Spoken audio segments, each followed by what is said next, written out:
Alright guys, so I've got 5 tips for you today, first time cruisers, and you'll want to hang around, especially my 50 plus travelers, because toward the end of this video I'm going to give you 2 bonus tips specifically for 50 plus travelers. Tip number 1, the importance of the key card. You're going to get a key card when you first get on your ship, and that key card is going to cover you for all purchases on the ship, as well as a lot of purchases on some excursions, depending on which excursions you book. So the bonus to that is you don't have to worry about necessarily carrying that much cash. Now obviously if you get off the ship and you go on port, that changes some things depending on where you go. But while you're on your ship, that card is going to cover you for a lot of your expenses. Number 2, passport. Ladies and gentlemen, I cannot tell you enough. I cannot tell you how important it is, especially to my 50 plus travelers.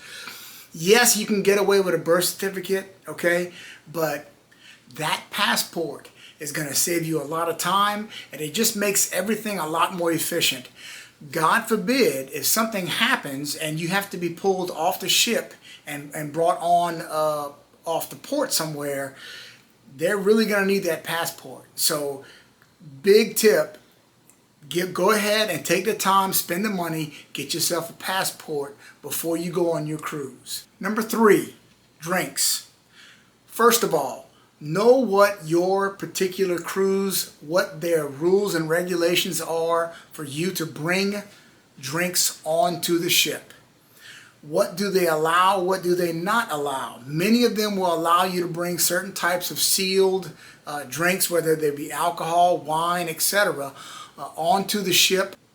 Make yourself familiar with that particular cruise line's rules and regulations with regards to bringing on drinks. Another point about drinks, run the numbers and do the math on drink packages. Be careful because some cruise lines require if one person in the room buys the drink package, then it's automatically added to everyone in the room. So know what the cruise line's policy is for drink packages and find out how much the actual cost is, and so on. Run the numbers, know yourself, and see if it's something that is going to, in the long run, actually save you money.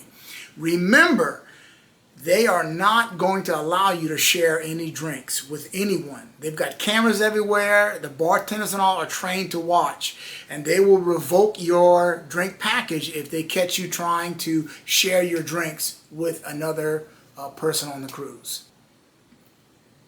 Number 4, eat what you want in the dining room. When Elisa and I went on our first cruise, I didn't want to inconvenience, our server. There may have been another entree or another appetizer that I was interested in, but I didn't want to put anybody out. I didn't want to, make them have to work extra for me. New cruisers, big tip here for the dining room. If you want to have 2 steaks, order 2 steaks. If you want to have steak and lobster, order steak and lobster. If you want to try the duck, order the duck. You've already paid for it, so by all means, take advantage of it. This is your opportunity to maybe try some things on this cruise that you normally would never have an opportunity to try. So don't hold back on the dining. Don't be bashful. Don't be shy. If there's something on the menu you want to try, by all means, order it. Number 5. Number 5 is a very big one. Number 5 could save you a tremendous amount of money. If you go and look on cruise line horror stories, you'll find more than a handful of people that unfortunately did not follow proper procedure, or should I say smart procedure, and did not put their cell phones on airplane mode. That is something that you must do. If not, Again, I've seen so many horror stories of people coming back and having an unbelievable data bill on their cell phones because they simply did not switch to airplane mode.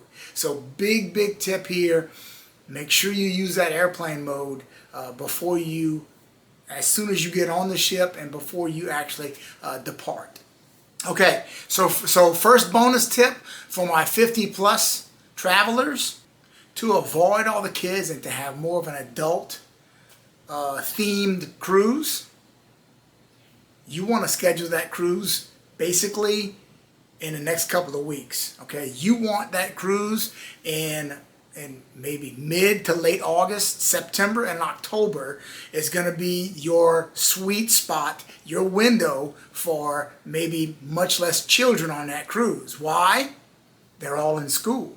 Okay, which is where I'm fixing to be as a teacher. All right, but a lot of those kids, those young kids, are going to be in school. So take that opportunity to get on your cruises for adult-only cruises. Number two, the second 50 plus traveler bonus tip: don't show up too early, okay, for your boarding time. The cruise lines, they will stagger the boarding times, okay, for a reason. If your boarding time isn't until 2, 3 o'clock in the afternoon, and you show up at 11 a.m. or 12 p.m. on the dot, it's very possible they may be too busy and they will actually tell you that you have to wait. And so now you're sitting here stuck in the terminal waiting to get on the ship. So be careful about that. Don't show up too early thinking they're just going to allow you to get right on the ship. Be very smart about that.